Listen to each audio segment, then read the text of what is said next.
Hey guys, welcome back to another movie review. So tonight, I just got back from watching Captain America Brave New World.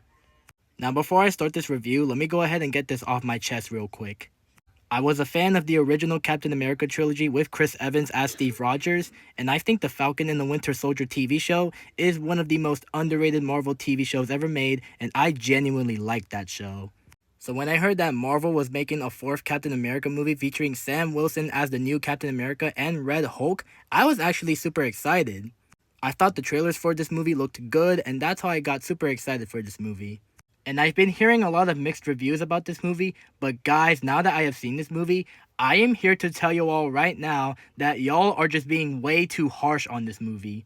This movie was actually not as bad as people were making it seem to be. I actually thought this was a solid and entertaining MCU movie. This movie may not be one of the best Marvel movies ever made, but it's definitely not one of the worst things I've ever seen in my life. There are some things to process here, so let's break down the best and worst parts of the movie. The first positive for this movie is easily Anthony Mackie as Sam Wilson, aka Captain America. It was honestly so cool to see Sam Wilson take on the mantle of Captain America, and Anthony Mackie just embodied this character perfectly. Overall, I thought Sam Wilson was such a great character in this movie, and I just cannot wait to see more of this character in the future of the MCU. Another positive thing about this movie is that it is actually one of the more serious MCU projects. This movie definitely felt like a grounded political thriller similar to The Winter Soldier, and I am just so glad that this movie is not bombarded with awful, cringy Thor Love and Thunder-esque jokes. Overall, I thought this movie did a solid job at trying to recapture the Winter Soldier vibes. Another positive for this movie is the action sequences.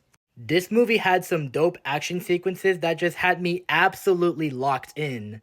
The aerial flight sequences with Sam Wilson were absolutely fun to watch. And the final battle between him and Red Hulk was one of the toughest fights in cinematic history. Overall, I had a lot of fun with the action sequences in this movie. Another positive for this movie is Harrison Ford as both President Thunderbolt Ross and Red Hulk. You can honestly tell that Harrison Ford had fun doing this movie, and he was just absolutely brilliant in this movie. And I honestly thought he did a pretty good job as Red Hulk too. Not to mention the CGI on Red Hulk looks so good. And even though I do wish Red Hulk had more screen time in this movie, I still thought he was such a good character.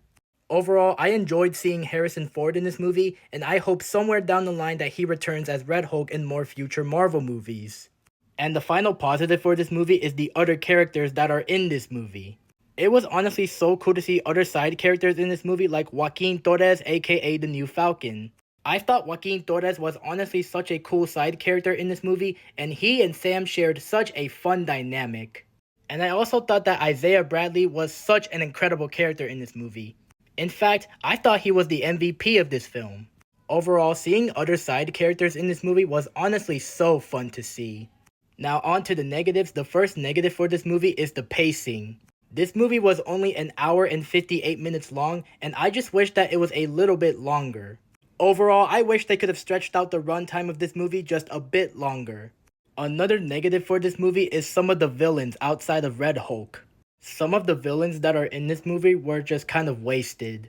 One of the villains in this movie is the leader, who was such a severely wasted villain, and they gave him one of the worst character designs ever. I mean, just look at him. He does not look good. And another villain that was severely wasted was Sidewinder, played by Giancarlo Esposito. Sidewinder was such a nothing burger of a villain, and it's honestly such a shame because I was so excited to see Gus Fring, one of the best TV antagonists of all time, in a Marvel movie. But nope, they sadly wasted this guy, and it's honestly such a waste of a great actor if I'm being honest. Overall, I wish they could have done a lot of things with some of the villains in this movie. Another negative for this movie is the writing. Some of the dialogue in this movie can be good at times, but it could also be either corny or cringy. Overall, I think the writing could have been better. And the final negative for this movie is the post-credit scene. This movie only has one post-credit scene, and it honestly just comes off as one of the laziest post-credit scenes of all time. Overall, I just wish the post-credit scene of this movie could have been a lot better.